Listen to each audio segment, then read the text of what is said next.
Have you ever heard that Joseph Smith was visited by an angel of light, aka Satan?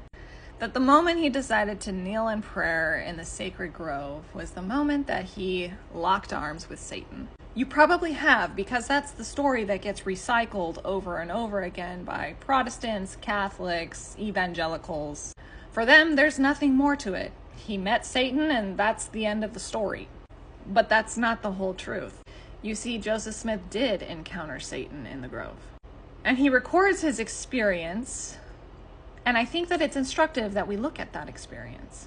I'm not going to read it verse for verse, but it's found in Joseph Smith history, which can be in the back of any Book of Mormon that contains the Pearl of Great Price, and it starts around verse 15. Here are the words that he uses to describe this encounter that he has with the adversary. Bound. Bound to the point where he loses his voice, right? He was in the act of praying out loud to God. And this powerful being, this person with this marvelous power that he had never known, was able to bind his tongue so that he could not speak, effectively losing his voice. He describes despair. He describes abandonment of self, which lends to a defeated feeling. This power was so great that it caused great alarm to Joseph, to the point where he felt he was going to be destroyed, and that this thick darkness enveloped him. Now, just when he thought it was over for him, he cries to God, and a pillar of light descends. Now, here are the words that Joseph uses to describe this second encounter.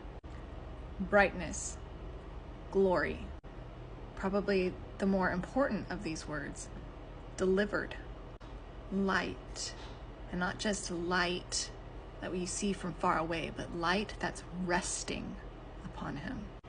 And this time he does see two figures, and one of them calls him by his name, which means he's intimately known by this person. This being, who Joseph is not quite sure who it is, says, "This is my beloved son, hear him." Now we know that this is God the Father and his son, Jesus Christ, that is appearing to Joseph Smith. Why would Joseph need to experience Satan in the grove before he could experience God? Well, Joseph even says himself that the power he experienced from Satan was something he had never known before. And now he knows.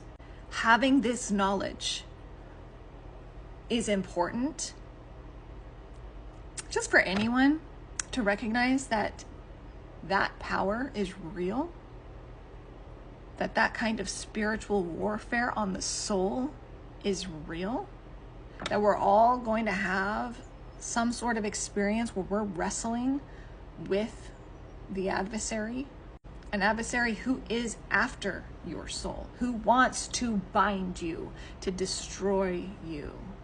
There can be no doubt that what Joseph experienced was not the same thing as what followed afterwards.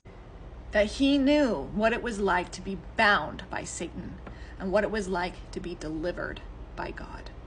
In a sense, all of us are going to have to come to that kind of understanding, to know what it is we're up against and who is advocating on our behalf to save us, that we really are reliant on a Redeemer and Savior. So yeah, Joseph Smith did have an encounter with Satan, but that was not the end of the story. He encountered God the Father and the Son, and the rest is history.